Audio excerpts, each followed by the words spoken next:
Fala aí pessoal, estamos aqui para mais um estudo, esse estudo agora sobre o livro de Números, E como aqui a nossa proposta é fazer um estudo assim bem detalhado sobre cada livro bíblico, então a gente vai desmistificar algumas coisas, porque normalmente você fala sobre o livro de Números e logo que te vem na cabeça sobre censo, Então tem o censo aqui sim, mas também tem outras coisas e a gente vai começar a falar um pouco sobre isso agora. Então, o que acontece? Moisés falou com Deus ali na tenda do encontro para poder fazer esse censo segundo os seus clãs e casas patriarcais. Então ali, cada clã ele tinha um líder para poder fazer esse censo. Então ali, cada líder tomou a sua responsabilidade, contou o povo e o total foi de 603.550 homens. Bom, dentre esse povo, os levitas eles não foram contados, porque os levitas eram aquele povo separado por Deus. Era um povo ali que eles tinham a incumbência de cuidar do tabernáculo, Então, eles não foram contados. Pronto, agora vai falar ali sobre agora cada tribo. Cada tribo tinha uma particularidade aqui, que eles tinham a sua bandeira, com emblemas de suas casas patriarcais. Então eles estavam ali divididos em tendas, eles habitavam nas tendas e eles também, cada tenda ali, cada família tinha sua bandeira ali com emblema de suas casas. Então, o que acontecia? Eles eram organizados ali. Contou ali agora, então, os homens. Então, tem a contagem ali, das 11 tribos e eles eram organizados. Quando eles iam sair, tinha o exército que saía primeiro, o segundo, o terceiro, até o último. Então aqui eles dizem para nós quem é o exército que saía primeiro, que era o exército de Judá, e eles tinham 186.400 homens. Por segundo, era a tribo de Ruben que marchava. Toda vez que eles fossem sair era nessa ordem. Então a tribo de Ruben tinha 151.450 homens e eles marchavam em segundo lugar. Em terceiro era a tribo de Efraim, com 108.100 homens, e eles marchavam ali por terceiro. E por último era a tribo de Dan, com um total ali de 157.600 homens, Era o segundo maior exército, ele pedia só para o exército de Judá. Bom, então já foi ali recenseado então esse povo, eles já estavam organizados, de como eles marchavam. Quando dava o toque de saída, eles já sabiam qual é a tribo que saía por ordem ali, na sequência. Os levitas, eles tinham que tomar conta do tabernáculo, vai falar sobre isso.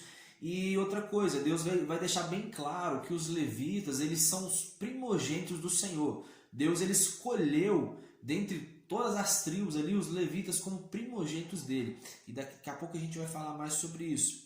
Agora tem um recenseamento exclusivo dos levitas. Então, Levi ele tinha 3 filhos, que eram Coate, Merari e Gerson. Então ali eles fizeram a contagem, o total dos levitas foi 22.000 levitas. Então nós tínhamos os gersonitas. O que os gersonitas faziam ali no tabernáculo? Então eles tinham a incumbência de carregar ali as tendas. Então eles carregavam ali as cortinas, Na verdade as cortinas do tabernáculo, as cordas, Todas elas eram incumbência dos gersonitas. Depois nós tínhamos ali os meraritas. O que os meraritas faziam? Eles carregavam ali os postes, os travessões, as colunas, as colunas do átrio, as estacas, as cordas. Essa era a incumbência dos meraritas. E por último nós tínhamos os coatitas, que eles estavam encarregados ali de carregar os utensílios sagrados, que era a mesa da proposição, o candelabro, Então tudo isso era a incumbência deles levarem. E aí fez a contagem então agora dos levitas. Agora o que acontece? Quando eles iam partir, tinha que agora ali juntar todos os utensílios, desmanchar todo o tabernáculo. Então também era organizado ali. E quando eles iam fazer isso, o que acontecia? A tribo ali dos coatitas, eles tinham a incumbência de levar os objetos sagrados. Só que eles não podiam nem tocar naqueles objetos, porque aqueles objetos, se eles tocassem nele, né, sem ter algum pano, alguma coisa, eles morriam na hora. Então, primeiramente, antes dos coatitas pegarem os utensílios sagrados, primeiro vinha Arão, Eleazar e Itamar, que eram os sacerdotes ali, que, né, eles poderiam ministrar ali, né, dentro do lugar santíssimo. Então, eles vinham e cobriam ali. E o curioso aqui também é que cada utensílio que eles tapavam tinha uma cor a cor de um pano. Por exemplo, quando eles iam pegar a mesa dos pães da proposição, o pano que envolvia ali essa mesa tinha que ser azul. Quando pegava o incenso, a bacia e a tigela, tinha que ser um pano vermelho escarlate. Então, assim, era tudo muito bem organizado, né? Então não era de qualquer maneira que os coatitas eles carregavam esses objetos sagrados. Outra coisa que ele vai nos dizer aqui é o seguinte, que Deus ele vai deixar essa mensagem para Moisés e para Arão. Olha, não elimine, né, do clã dos levitas os coatitas, porque lembra que Corá ele esteve naquela revolta lá no deserto, né, junto com Datã e Abirão, e eles acabaram sendo consumidos ali, um buraco abriu-se no chão e envolveu todos eles, depois mais 250 homens. Então Deus vai dizer assim, ó, não elimine eles. Então, né, Deus ali poupou a vida desse clã ali dos levitas, os coatitas. Outra coisa que ele vai nos dizer aqui também no livro é que os gersonitas e os mearitas eles estavam sobre a ordem de Itamar. O superintendente ali do tabernáculo era Eleazar, mas quem cuidava ali dessa tribo dos meraritas e dos gersonitas era o sacerdote Itamar. Então ali, né, agora ele vai fazer um outro recenseamento dos levitas, e agora, né, antes eles fizeram ali o recenseamento que tinha 22 mil levitas, era até de recém-nascidos, era o total assim geral mesmo. Agora tem uma contagem que ele faz ali de homens de 30 a 40 anos e vai dar o total ali de 8.580 recenseados. Outra coisa, né, nós já falamos nisso nos outros livros, todo mundo que tivesse alguma doença contagiosa, corrimento, né, nos órgãos genitais, as pessoas estivessem impuras, né, então assim, essas pessoas elas tinham que ser expulsas, né, expulsas ali do arraial, porque elas tornavam, né, aquele local ali impuro. Beleza? Outra coisa, tudo que os israelitas eles trouxessem ali para o sacerdote era do sacerdote. Olha, eu trouxe ali um animal para poder sacrificar, então a carne é do sacerdote. É algo que Deus já estabeleceu. Então eles tinham as suas funções ali no templo, então eles, né, tinham o direito de ficar com todo aquele alimento ali.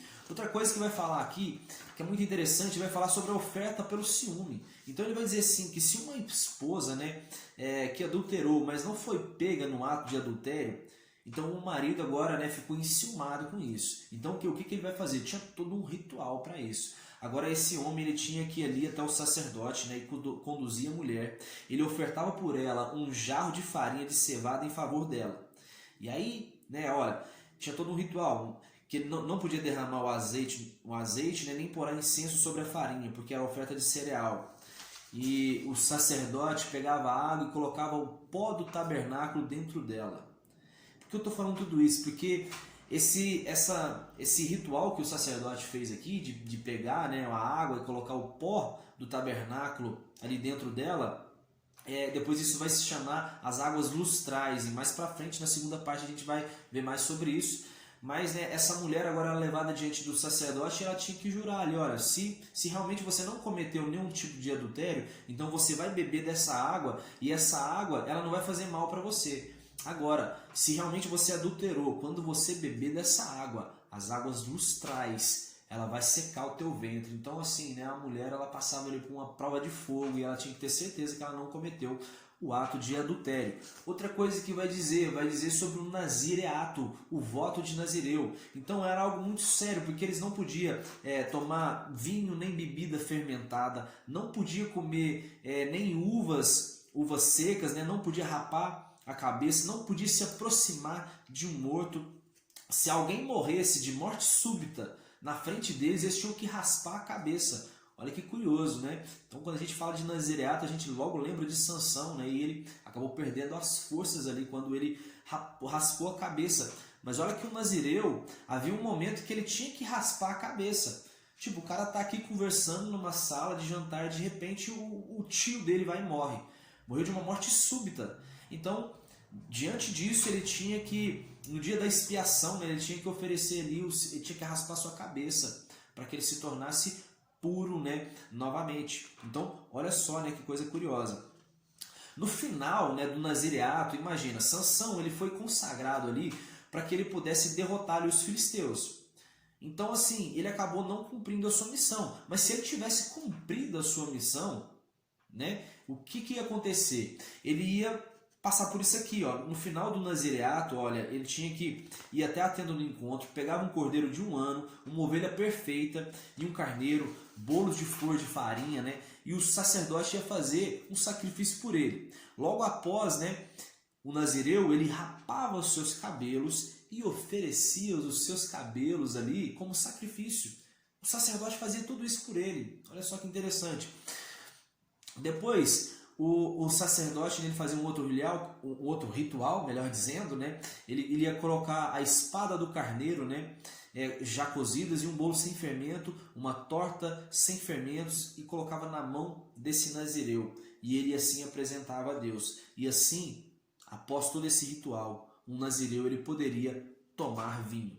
Antes do nazireato ele não podia beber vinho, mas após ele cumprir o nazireato dele, ele poderia beber vinho. Certo, pessoal? Então outra coisa que vai falar, né, da dedicação do tabernáculo. Então vieram ali alguns líderes, né, os líderes de Israel, eles deram uma oferta voluntária. O que eles deram? Eles deram ali 6 carroças cobertas e 12 bois. Então Deus disse para Moisés, olha, aceita essa oferta que eles estão dando aí, porque eu já tenho uma direção para ela. Então, imagino que talvez eles pensassem, olha, essas ofertas vai ficar para mim, só que Deus já tinha direcionado, olha, isso aqui vai ser para o tabernáculo, porque agora ele deu Moisés, Deus direcionando, vai pedir para Moisés, né, ele dá 2 dessas carroças, 2 carroças e 4 bois para os gersonitas e 4 carroças e 8 bois para os meraritas. Então acabou toda a oferta ali, porque eram 6 carroças e 12 bois, repartiu entre os meraritas e os gersonitas. Então os coatitas, eles não pegaram, né, dessa oferta, porque eles eram incumbidos de carregar os objetos sagrados, amém? Então esses objetos eles não podiam ser carregados em carroças, eles tinham que ser carregados nos ombros. Então por isso que eles não ganharam, né, essas carroças. Já as tendas e as colunas, elas podiam ser carregadas em carroças, menos os utensílios sagrados, certo?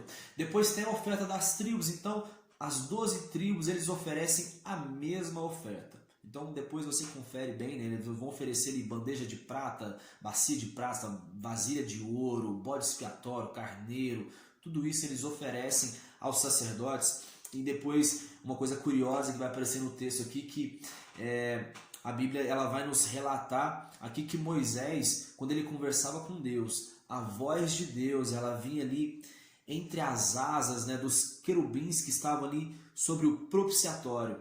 Então Deus falava com Moisés e a voz vinha dali de dentro, passava entre as asas ali dos querubins, certo?